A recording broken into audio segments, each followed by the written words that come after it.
Olá, galerinha do nono ano. Aqui quem vos fala é a professora Sandra e eu estou aqui para dar-lhes algumas orientações sobre as questões da semana 2 do PET 4 de vocês. Acompanhem! Vamos iniciar com o texto de Carlos Drummond de Andrade, Maneira de Amar. O jardineiro conversava com as flores e elas se habituaram ao diálogo. Passava manhãs contando coisas a uma cravina ou escutando o que lhe confiava um gerânio. O girassol não ia muito com sua cara, ou porque não fosse um homem bonito, ou porque os girassóis são orgulhosos de natureza. Em vão, o jardineiro tentava captar-lhe as graças, pois o girassol chegava a voltar-se contra a luz para não ver o rosto que lhe sorria. Era uma situação bastante embaraçosa que as outras flores não comentavam. Nunca, entretanto, o jardineiro deixou de regar o pé de girassol e de renovar-lhe a terra, na devida ocasião. O dono do jardim achou que seu empregado perdia muito tempo parado diante dos canteiros, aparentemente não fazendo coisa alguma, e mandou-o embora depois de assinar a carteira de trabalho. Depois que o jardineiro saiu, as flores ficaram tristes e censuravam-se porque não tinham induzido o girassol a mudar de atitude. A mais triste de todas era o girassol, que não se conformava com a ausência do homem. Você o tratava mal, agora está arrependido? Não, respondeu. Estou triste porque agora não posso tratá-lo mal. É a minha maneira de amar. Ele sabia disso e gostava. Temos aí um texto narrativo, cuja história pode não despertar o interesse de um grande número de pessoas, como uma notícia, por exemplo. No início foi feito um recorte da realidade e um jardineiro cuidando do jardim. O jardineiro conversa com as flores, mas não consegue a simpatia de um girassol. Como ele fica muito tempo parado junto às flores, o patrão resolve demiti-lo. As flores ficam tristes, principalmente o girassol. Questionado acerca disso, ele diz que a sua maneira rude para com o jardineiro nada mais é do que seu jeito peculiar de amar. E aí temos as questões. Observe os trechos abaixo e grife as expressões que marcam a passagem do tempo no enredo.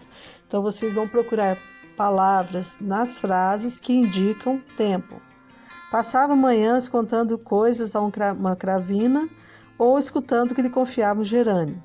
E mandou-o embora depois de assinar a sua carteira de trabalho. Depois que o jardineiro saiu, as flores ficaram tristes e censuravam-se. Número 2. O que fazia com que o girassol se destacasse na história? Por que ele apareceu na história? Qual era a relação dele com o jardineiro? Número 3. Como podemos caracterizar o dono do jardim nesse texto? Ele percebia a relação do jardineiro com as flores?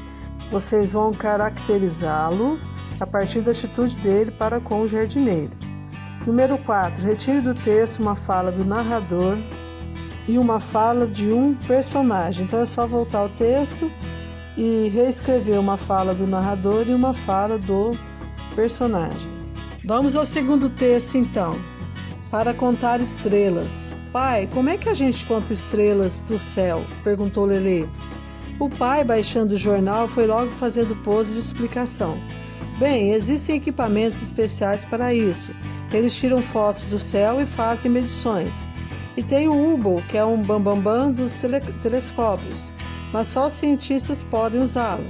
Então, cada um conta com o que tem à mão. Ah, disse Lelê com admiração, mesmo sem ter entendido muito bem. Ele ainda estava no segundo ano. A mãe o chamou na cozinha para um lanche. Ele se sentou à mesa pensando ainda no que o pai tinha dito. Decidiu perguntar para ela também. Isso seu pai deve saber, por que não pergunta para ele? Já perguntei, ele falou várias coisas, mas não entendi direito. O que cada um tem nas mãos e... Ora, nas mãos a gente tem dedos, por que você não conta nos dedos? Disse a mãe, que era bem mais esperta que o pai nos assuntos práticos. Pensou Lelê, assim eu sei, e foi logo devorando o sanduíche. Uns minutinhos depois, Lelê já estava no quintal, olhava para o alto, bem fundo no céu de estrelas.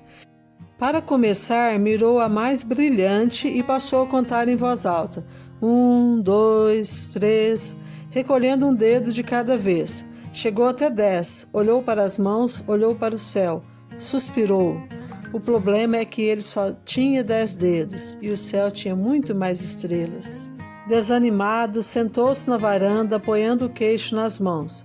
Sua avó, que sempre observava tudo bem quietinha, foi lá falar com ele. O que foi, filho? Nada. Sabe, eu conheço um jeito de fazer caber todas as estrelas na mão de uma só vez. Lelê olhou desconfiado, mas ficou atento, esperando o resto da história. Está vendo as estrelas lá em cima? São tão pequenininhas, não é mesmo? Pois então, basta você olhar bem para elas como se fossem grãozinhos de areia. Daí você passa a mão assim por todo o céu, como se estivesse varrendo, e fecha de uma vez no final. Depois, chacoalhe bem e põe em cima do coração, pegando emprestado um pouco da luz delas. Ela deu então uma piscadela e foi se levantando para entrar em casa. Lelê percebeu uma emoção estranha no peito. Sentiu uma saudade imensa da avó. Queria que ela morasse com ele para sempre. Desde então, sempre que tinha vontade, Lelê contava todas as estrelas do céu, e no punhado só. Temos aí um outro exemplo de texto narrativo. O personagem principal, que é um garoto, tem um problema a resolver. Ele quer contar estrelas. Após perguntar para o pai e para a mãe, ele resolve fazer isso, mas não conseguiu por meio da dica da mãe. Após conversar com a avó, ele consegue o seu intento. A partir daí, ele se sente muito mais ligado afetivamente à sua avó. Sobre esse texto, temos as seguintes questões. O narrador participa da história ou apenas conta o que aconteceu? Para responder essa questão, basta voltar ao texto e observar o uso dos pronomes e dos verbos. Se houver pronomes de primeira pessoa e os verbos forem conjugados em primeira pessoa, o narrador participa. Se os verbos foram conjugados em terceira pessoa e temos pronomes de terceira pessoa, o narrador apenas conta a história. Então, voltem ao texto e observem isso. Número 2. Qual conflito gerou o enredo? Ou seja, qual o problema que o personagem principal, o protagonista, precisava resolver? Número 3. As indagações da criança foram respondidas em que momento? Voltando ao texto, vocês vão verificar que provavelmente foi final de tarde. Ele fez a pergunta para o pai respondeu. Ele foi fazer um lanche, a mãe respondeu. E dali alguns minutinhos ele já foi para o quintal para observar as estrelas. Então provavelmente era final de tarde e início da noite. Número 5. Após o desenvolvimento do clímax, que é o momento de maior tensão, passada essa tensão, que sentimento ele se percebe entre a criança e a avó? Isso nós já comentamos, né, gente? Depois de tudo isso, parece que ele gosta ainda mais da avó dele. A seguir, nós temos uma tirinha, e nessa tirinha nós temos dois personagens, provavelmente formiguinhas, que estão sentadas em cima de uma árvore, de um galho de uma árvore, né? Ou de uma planta, de uma flor, e estão conversando sobre o mundo, né? Então a primeira diz: o que você acha que vai acontecer depois do fim do mundo? E aí a outra responde: o início de outro.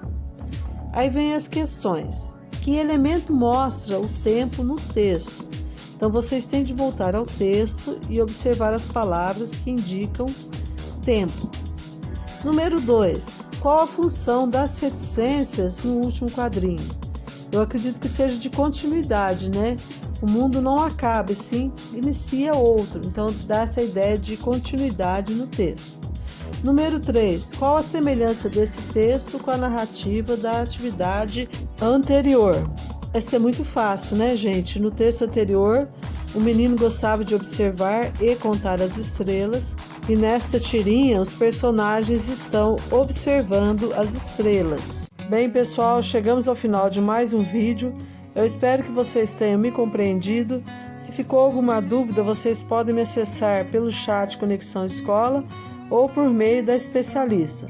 Vou deixando a vocês aí um pensamento. Com a vida, nós aprendemos que não adianta planejar nada, pois no final tudo é inesperado. Boa semana, bons estudos e fiquem todos com Deus. Até a próxima!